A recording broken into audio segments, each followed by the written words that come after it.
Hello guys, இன்றைக்கி என்ன பார்க்க போகிறோன்னா யூனிஃபார்ம் டாப் ஸ்டிச்சிங் எப்படின்னு பார்க்க போகிறோம். ஆல்ரெடி கட்டிங் வீடியோ அப்லோட் பண்ணியிருக்கேன்.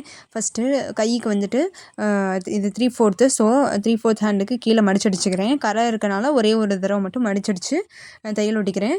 கரை இல்லை அப்படின்னா நீங்கள் இன்னொரு ஃபோல்டு அதே மாதிரி பண்ணி ஸ்டிச் போட்டுக்கோங்க. மேலே கீழேன்னு 2 ஸ்டிச் போட்டுட்டேன். நமக்கு ஸ்லீவ் எப்பயுமே ஃபஸ்ட்டு ஸ்லீவ் முடிச்சு வச்சிட்டிங்கன்னா உங்களுக்கு ஸ்லீவ் வந்து நம்ம அட்டாச் பண்ணுற வேலை மட்டும்தான் லாஸ்ட்டில். இப்போது நம்ம நெக்கு இது பண்ண போகிறோம். நெக்கில் வந்துட்டு இந்த மாதிரி ஒரு பீஸ் எடுத்துக்கிறேன். பீஸ் எடுத்து நம்ம நெக் எவ்வளோ லென்த் வைக்கிறோமோ அதை விட வந்துட்டு ஒரு 2 இன்ச் எக்ஸ்ட்ராவாக விட்டு நம்ம கட் பண்ணி எடுத்துக்கிறோம். இதில் நம்ம நெக்கோட அகலம் எவ்வளோ, பக்க கழுத்து அதெல்லாம் மார்க் பண்ணிவிட்டு எவ்வளோ நெக் வந்துட்டு நம்ம கீழே இறக்க விட்றோம் அது எல்லாமே மார்க் பண்ணி என்ன நெக் ஷேப் நம்ம கொடுக்கணும் அப்படிங்கிறத ட்ரா பண்ணி கட் பண்ணிக்கிறேன். இந்த கிளாத்தில் லைனிங் இல்லாதப்போ இந்த மாதிரி வந்து நம்ம இந்த கிளாத் வச்சு இப்படியே அடித்து திருப்பிக்கணும். நம்ம இதில் சென்டர் நம்ம மார்க் பண்ணுறோம்.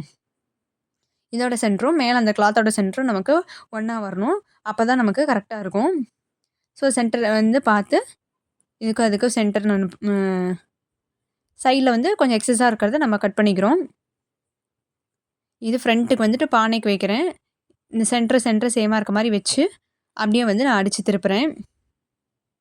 அந்த நெக் ஷேப்லேயே வந்துட்டு ஒரு 1/4 இன்ச் அளவுக்கு அடிக்கிறேன். நீங்கள் 1/2 இன்ச் கொடுப்பீங்க அப்படின்னா 1/2 இன்ச்சில் வந்துட்டு நீங்கள் அடித்து திருப்புங்க. இப்போது இதை வந்து நெக்கை வந்து கட் பண்ணிவிட்டு அந்த கார்னர்ஸ்க்கு எல்லாமே வந்துட்டு நம்ம கட் கொடுக்குறோம். அப்போ தான் வந்து நமக்கு ஈஸியாக திருப்பி வரும். வந்துட்டு சுருக்கம் இல்லாமையும் இருக்கும்.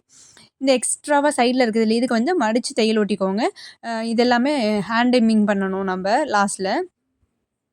ஏன்னா அப்போ தான் வெளியே வராமல் இருக்கும். நமக்கு ட்ரெஸ் போடும்போது வந்துட்டு அந்த கிளாத் வந்து வெளியே வராமல் இருக்கும். இப்போது இந்த கார்னர் எல்லாமே அப்படியே துணியை திருப்பி நீட்டாக வந்து அந்த ஓரத்துலேயே நம்ம தையல் போட்டு வரோம்.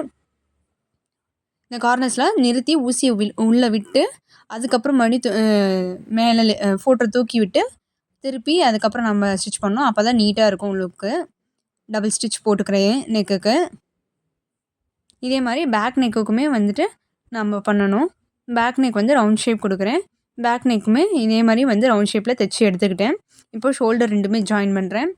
ஷோல்டர் ரெண்டுமே நல்லா டபுள் ஸ்டிச் போட்டுக்கோங்க.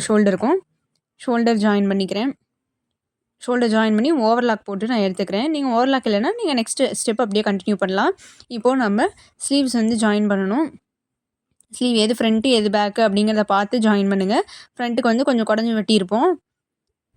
சென்டராக வச்சு ஸ்லீவ்ஸை வந்து ஜாயின் பண்ணிக்கிறேன்.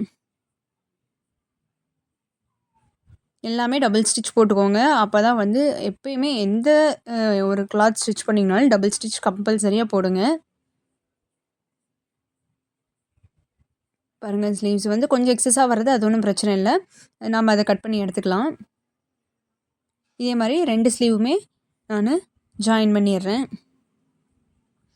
நெக்ஸ்ட்டு இப்போது நமக்கு எந்த அளவுக்கு வந்துட்டு நம்ம அளவு எடுத்துகிட்டு போகல அந்த அளவு எல்லாமே நம்ம மார்க் பண்ணுறோம். கையில் வந்துட்டு எவ்வளோ அளவு, ஆர்ம் ஹோல் எவ்வளோ அளவு, செஸ்ட் எவ்வளோ அளவு எல்லாமே மார்க் பண்ணுறோம். மார்க் பண்ணி அந்த இதுலேயே நம்ம ஸ்டிச் போட்டுக்கிட்டு வரோம். ஓப்பனுக்கு நம்ம ஓப்பனுக்கு ஒரு இடத்துல கட் கொடுத்துருப்போம். அந்த ஓப்பன் வர வரைக்குமே நம்ம ஸ்டிச் பண்ணணும். எப்படி ஸ்டிச் பண்ணுறேன்னு பாருங்கள். ஓப்பன் கிட்ட வரும்போது ரஃப் ஸ்டிச் மாதிரி டபுள் ஸ்டிச் போட்டுக்கணும். நம்ம ஷேப்பாக கொண்டு வரணும். இந்த இடத்துல 1 இன்ச் கேப்பில் கொண்டு வந்து ரஃப் ஸ்டிச் மாதிரி போட்டு கட் பண்ணி எடுத்துக்கோங்க. அதே மாதிரியே நம்ம எத்தனை தையல் இன்னொரு சைடு அடிச்சுட்டு இப்போ 3 தையல் போடணுன்னா 3 தையல் போட்டுக்கணும். 3 தையலுமே போட்டதுக்கப்புறம் நான் சைடில் ஓவர்லாக் போட்டு எடுத்துக்கிறேன் கிளாத்தை. இந்த மாதிரி கொண்டு வந்து அந்த இடத்துல ரஃப் ஸ்டிச் வந்துட்டு போட்டுக்கணும்.